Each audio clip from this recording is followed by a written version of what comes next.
Hi and welcome back to Let's Craft About It. In today's video, I'm going to show you guys how to make this very cute fall welcome mat with your Cricut. So if you want to learn more, keep watching. The materials that you're going to be needing, you definitely want to use freezer paper and not stencil paper so that we can go ahead and iron it onto the mat.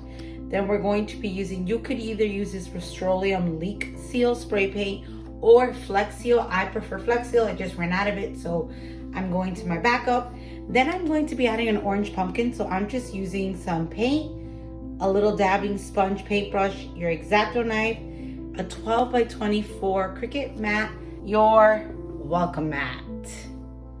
Alrighty, so step one is to go ahead and lay your freezer paper on your 12 by 24 mat. I do have a little bit of extra on both sides.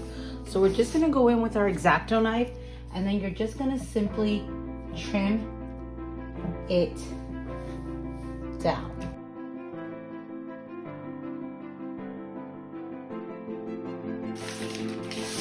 Just like so. So then you also want to make sure, guys, that you're putting the shiny side down on your mat and the flat side up. You also want to make sure that it is as smooth as possible and that you're using as clean as a mat as you can, because when you send it to the Cricut, it will get stuck on any dust that it has the blade and it will chip off the paper.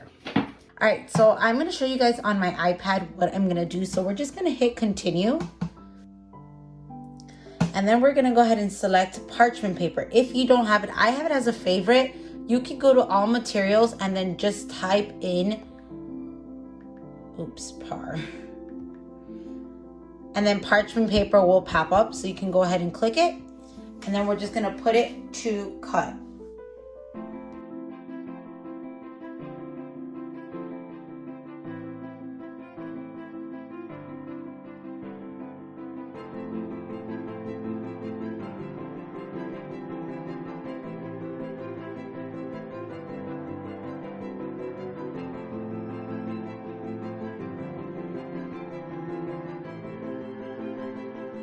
All right, so it looks like the actual B part didn't cut out, so we're gonna cut.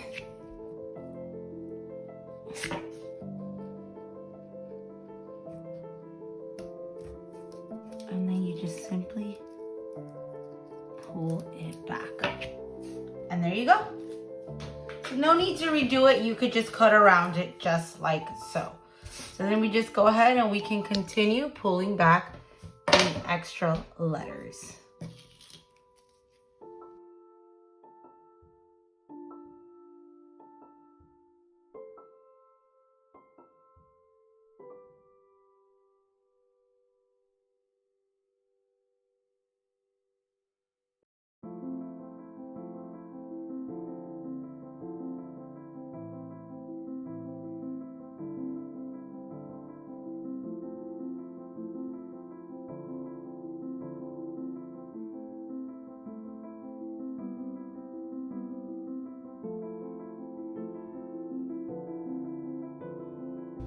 All right, so once we have it all cut out, we're gonna make sure that our little thingamabobbers are in the right place.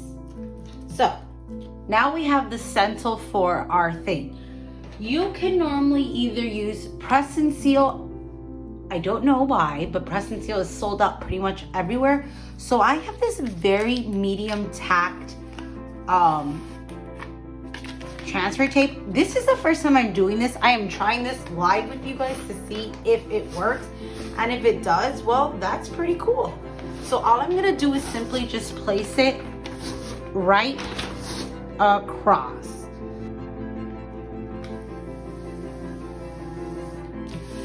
Just like so. So that when you're moving and transferring the little pieces, it just makes it easier to do it.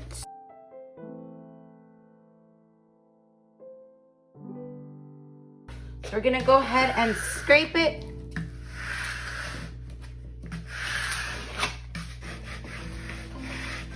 And then what we're gonna do is we're gonna flip it over and peel the mat.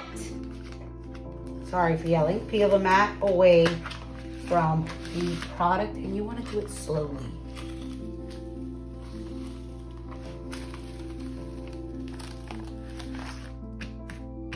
You don't want to tear anything.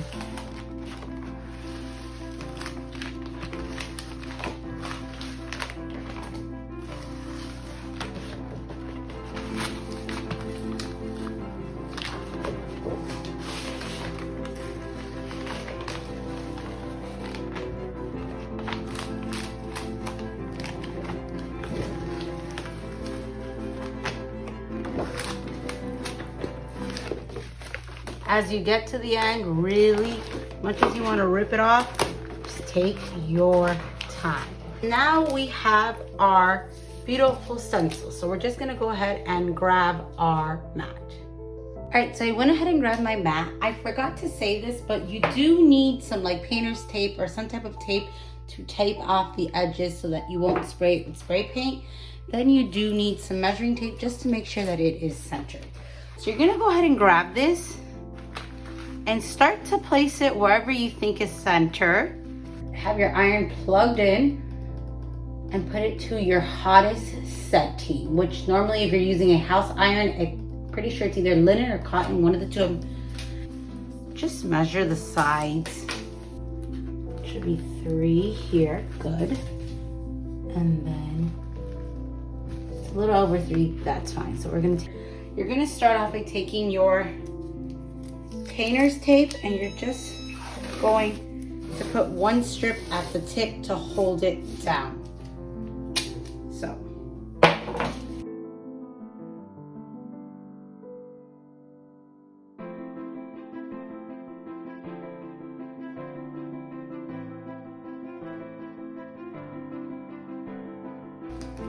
And then you're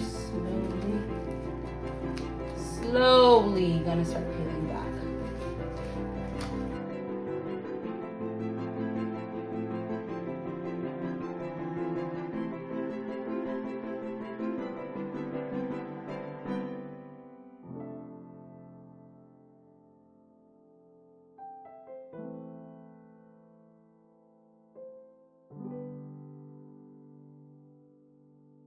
All right, I got them all off, so I'm gonna go ahead and take off the rest of it. And then we're gonna go ahead and with a smaller iron, you can fill in the missing pieces. So I don't recommend using that tape. It was not as easy as I thought it was gonna be. Press and seal is a little bit more easier, but I think I'm gonna stick to the old regular method and I will do a video on that soon.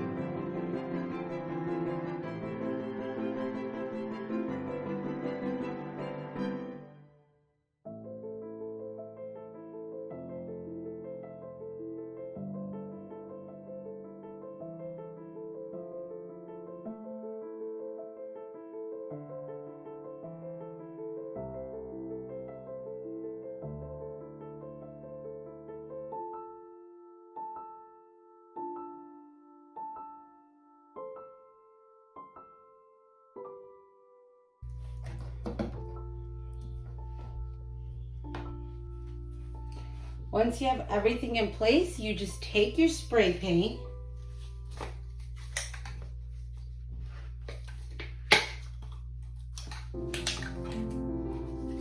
and you're simply going to spray it.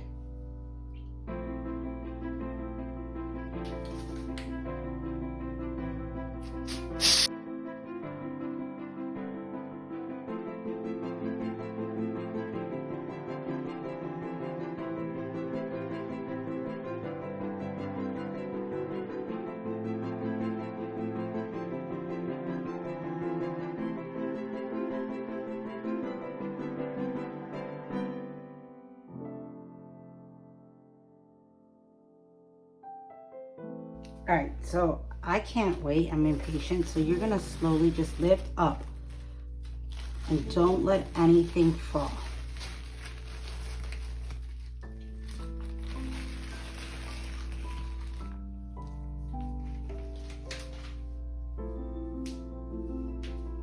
So for this part, I always use a glove, and I keep a little bag right here, and then I use like a Dollar Tree weeder, and I just pick it up.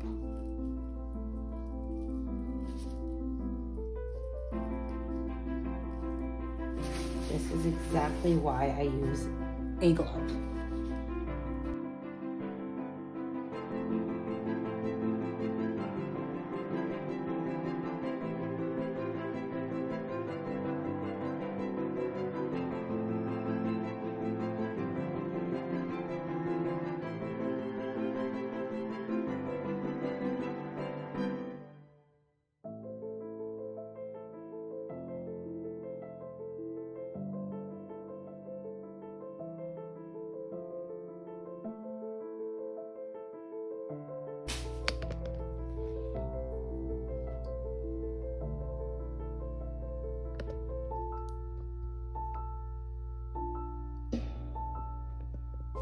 And that's it. I hope you enjoyed this tutorial. If you have any questions at all, make sure to drop it in the comments below so we can craft about it. Again, thanks so much for watching, and make sure to hit that subscribe button and notification bell so you'll get notified when my next video is uploaded. Bye.